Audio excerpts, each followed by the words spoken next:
Վերջերս մի շարք քաղաքական գործիչները անընդմեջ հնչեցնում են մի միտք, որ երբևիցե չեն պատկերացնել, որ քաղաքական իշխանությունները, Հայաստանի իշխանությունները կգա մի օր, որ հանկարծ կվախենան, ինչպես իրենք են ասում, կվախենան արտասանել Արցախ, ցեղասպանություն եւ անգամ Արարատ բառերը։ Եվ մենք կարող ենք հասկանալ այս միտքը, բայց ես շատ կարևոր բան եմ ուզում ասել։ Սա սխալ եւ վախենալու միտք է։ Ինչու՞։ Որովհետեւ մեր իշխանությունները չեն վախենում, նրանք դավաճան են եւ անում են իրենցը։ Իրենք մերժում են Արցախը, մերժում են ցեղասպանությունը եւ մերժում են Արարատը։ Սա է եւ շատ կարեւոր է նորից եւ նորից իրերն իրենց անուններով կոչել։ Ես կարող եմ հասկանալ, թե որտեղից է գալիս այդ միտքը վախենալու մասին։ Որովհետև 2020 թվականին, երբ որ մենք խոսում ենք, որ տեղի է ունեցել դավաճանություն, ոմանք, եւ մենք հիշում ենք ովքեր, շարունակում էին ասել, որ այդ ԽՆԼ-ի ածելու հայտնի սկզբունքը, որ պետք չէ փնտրել չարամտություն այնտեղ, որտեղ պարզապես տգիտություն է։ Իրենք ասում էին, որ կապիտուլյացիան Նիկոլի ոչ թե դավաճանության ու դավադրության պատճառով է, ինչպես մենք էինք ասում, այլ տգիտության։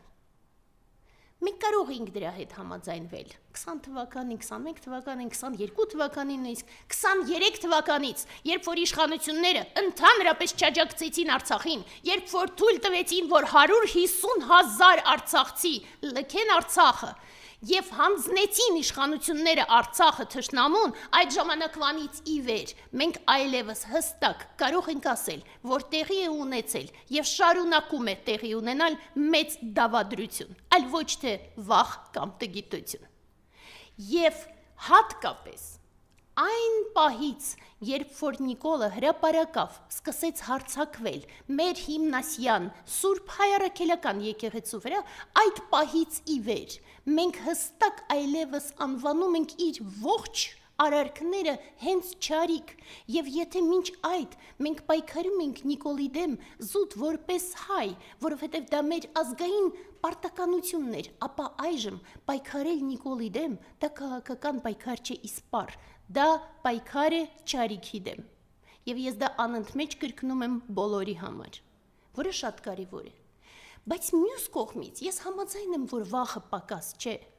Եվ նայում ես քաղաքական գործիչներին անգամ եւ տեսնում ես, թե ինչպես մի շարք քաղաքական գործիչները իրենց հերթին հենց վախենում են հնչեցնել Արցախ, ցեղասպանություն եւ անգամ Արարատ բառերը, տարբեր պատճառներով։ Մենք ունենք հիմա լակմուսային թերթիկի ստվար զանգված պաշար։ Ոմանք վախենում են մի բառ անգամ ասել Նիկոլի մասին։ Հիանալի լակմուսային թերթիկ։ Դեմ չես Նիկոլին, դավաճան ես ազգի, հստակ, այլևս ոչ մի այլ ընտրանք չկա, միջինը չկա, ցավոք սրտի։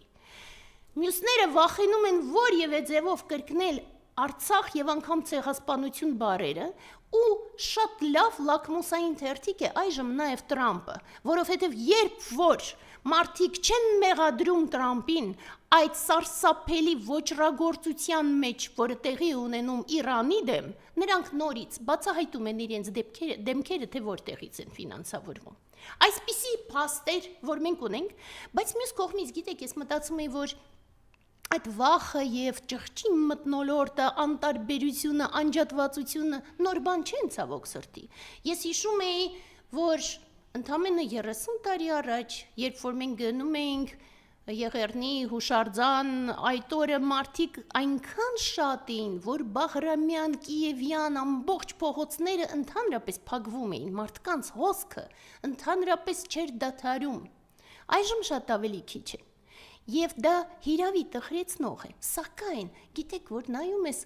պատմական մեծ սպեկտրով, հասկանում ես, որ ցավոք սրտի մեր ազգը, եւ մենք դրա մասին շատ ենք վերջերս խոսում, հստակ մշտապես երկու մասի էր բաժանված։ Մի կողմում դա մարտիկներն են, այն բոլոր մարդիկ, ում համար հայրենասիրությունը արժեք է, ում համար պատիվը արժեք է, Եվ մյուս կողմից դա առևտրականներն են, մարդիկ, ովքեր մտածում են միմիայն իրենց կաշվի մասին, ովքեր պատրաստ են վաճառել հայրենիքը, վաճառվել իրենց հերթին, բայց ավելի շուտ չեն էլ մտածում իսպար դրա մասին, ում հուզում են միայն կանանց այդ իրենց ասած շորիկները, շրթունքները եւ այլն, իսկ տղամարդկանց խորովածները, մեքենաները եւ մեկ դեմք բոլորի համար։ Սա զարհուրելի է, հիրավի։ Հանդեսներ, որոնք միակ բանը, որ իրենց անհանգստացնում եւ հուզում են, այն մանր ճղճին բամբասանքներ, խոսակցություններ եւ այլն, զարհուրելի է, բայց մյուս կողմից մենք հասկանում ենք, ազգը մենք ենք, մարդիկներս, ովքեր պայքարում են հայրենիքի համար, մենք ենք ազգը եւ պատմությունը մշտապես մեր կողմից է, սա է մեր զորությունը, բայց միաժամանակ, գիտեք, շատ կարևոր է, ես տխրում եմ այո բոլորի համար, ես որոշակի ձևով երբեմն անհանգստանում եմ, երբեմն ինչ-որ չափով զայրանում, բայց նաև չեմ մեղադրում իրենց, ինչու, որովհետև դավաճանությունը վարակիչ է, տգիտությունը վարակիչ է, ջղայնությունը, այն ճղճիմությունը եւ այլն վարակիչ են եւս, եւ այս ամբողջում մեղավորը նորից Նիկոլն է,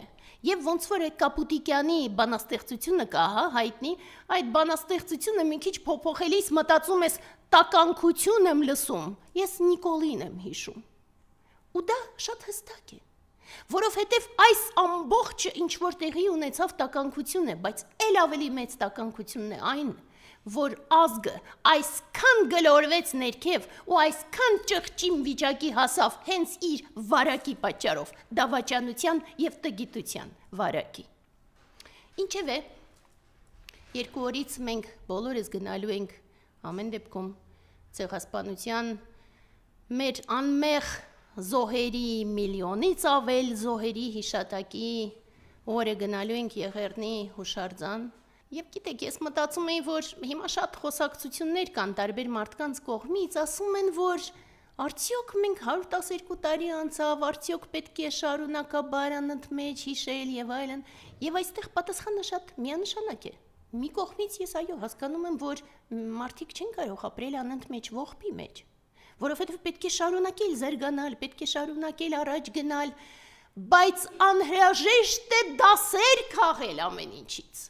որովհետև հենց դա էր պատճառը, որ մենք դասեր չէինք քաղում, երբ որ 1905 թվական, այսինքն ավելի շուտ չգնանք, միայն 20-րդ դարով, եթե սահմանափակվենք, 1905 թվականի Շուշիի եւ Բաքվի ջարդերից դասեր չքաղելու պատճառով եղավ 15 թվականը, հետո 16 թվականը, այդպես չէ, որ մեկ անգամից ամբողջը կոտորվեց։ Դրանից էլ դասեր չքաղելով հետագայում եղավ Սումգայիթը եւ դրանից դասեր չքաղելով 20 եւ 23 թվականին նորից տեղի ունեցավ ցեղասպանություն այլևս Նիկոլի աջակցությամբ։ Եվ սա հիմնական դասն է, որ մենք պետք է քաղենք։ Եվ ըստ այդմ մենք իհարկե վրեժխնդրություն չունենք։ Եվ դեռ ավելին, ես հպարտ եմ դրանով, որ մեր ազգը երբևիցե վրեժխնդրությամբ չի տառապել։ Բայց միաժամանակ ես հասկանում եմ, որ այդ հողերը մեր հողերն են մշտապես։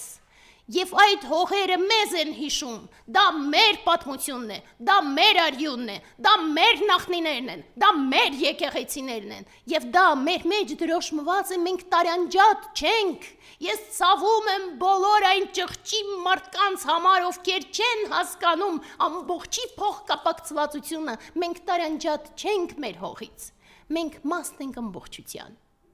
եւ դրա համար, միայն դրա համար, մենք մշտապես հիշելու ենք եւ մշտապես դասեր քաղելու ենք եւ միայն այդպես ենք առաջ գնալու։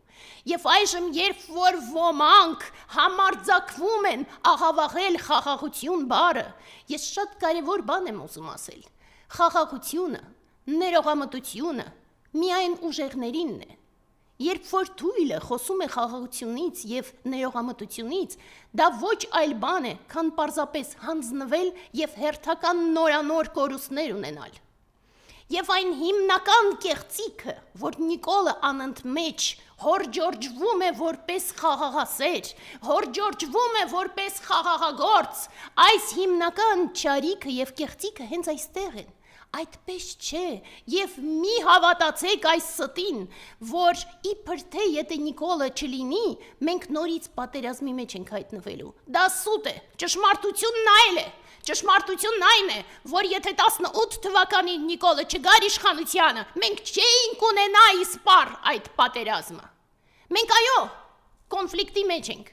բայց մեր պայքարը առաջին հերթին ներքին դավաճանների դեմ է։ Եվ եթե չլիներ Նիկոլը այն ժամանակ պատերազմը չէր լինի, եթե այժմ չլինի Նիկոլը, պատերազմ չի լինի նորից, եւ ճշմարտությունն այն է, որ քանի դեռ Նիկոլը կա, պատերազմի վտանգը շատ ավելի մեծ է։ Իսկ ամենակարևորը սա չէ նույնիսկ, ամենակարևորը մենք ինքներս պետք է կարողանանք փոխվել։ Մենք ինքներս պետք է կարողանանք մեր մեջ ուժ գտնել վերափոխվելու եւ զորանալու։ Որովհետև քանի դեռ մենք ինքներս չենք փոխվել, մենք անընդմեջ նույն վիճակների մեջ ենք հայտնվելու։ Եվ մենք պետք է կարողանանք նույնիսկ այս ծանրագույն ժամանակներում, ինչպես Սասնա Դավիթը այդ հորից կարողացավ դուրս գալ, հիշելով Մարութա խաչը, այդպես էլ մենք հայերս, հիշելով մեր հիմնարար սրբությունները, նախնիներից փոխանցած մեր սրբությունները, պետք է կարողանանք վերջապես այս անդունդից դուրս գալ, պայքարել, մերժել ամբողջ ճարիքը եւ մերժել դավաճաններին, եւ դրանից հետո նոր մեր զարգացումը հնարավոր կդառնա։